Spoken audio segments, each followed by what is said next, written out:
Salut tout le monde, alors aujourd'hui on se retrouve pour un nouveau tour de magie avec des cartes. Alors tout d'abord on va demander au spectateur de dire combien de fois il veut qu'on mélange le jeu. Admettons qu'ils disent, allez 5, 2 fois. On fait une fois, puis 2 fois. Maintenant ce qu'on va faire c'est que le magicien il va montrer d'abord ce que le spectateur doit faire. Il va effeuiller les cartes comme ça, il va retourner le paquet, il va continuer à effeuiller les cartes. Et la toute première carte face cachée qu'il va voir va être sa carte. Par exemple là, pour l'occasion, l'as de pique. Après le magicien, il donne le jeu au spectateur pour qu'il le fasse. Il le fait, il effeuille les cartes, il retourne, il continue à effeuiller les cartes comme ceci. Et la toute première carte qui va être sa carte. Alors, avant de commencer le tour, dans ma boîte, j'avais fait une prédiction. Et cette prédiction, c'était le 5 de cœur. Si on claque des doigts une fois, comme par magie, on peut voir que l'autre carte va être le 5 de carreau, la carte jumelle du 5 de cœur.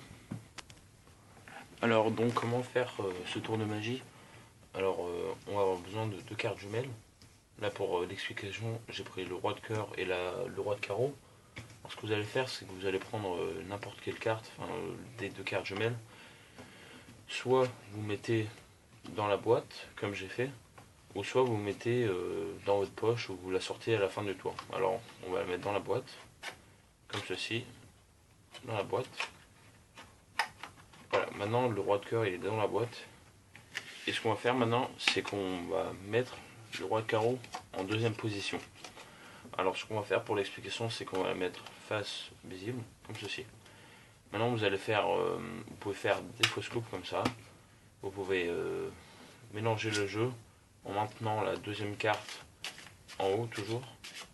Alors ce que vous faites pour faire ça, c'est le mélange français. Vous venez attraper les cartes sur le côté là.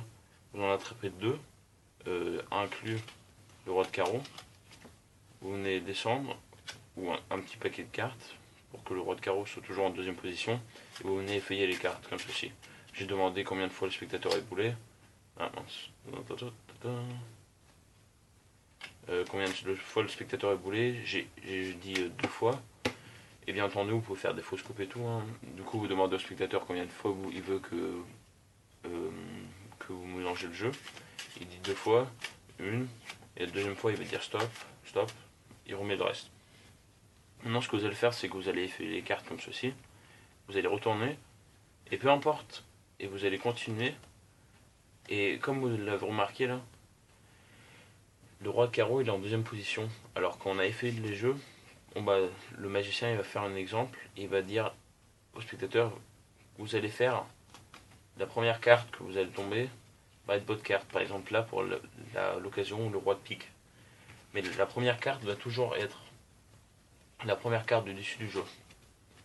C'est-à-dire que la première carte face cachée va toujours être sur le dessus du jeu.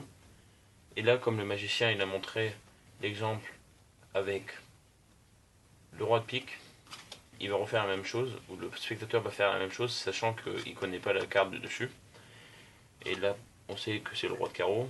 Il effeuille les cartes, comme ceci, et il continue à effeuiller les cartes.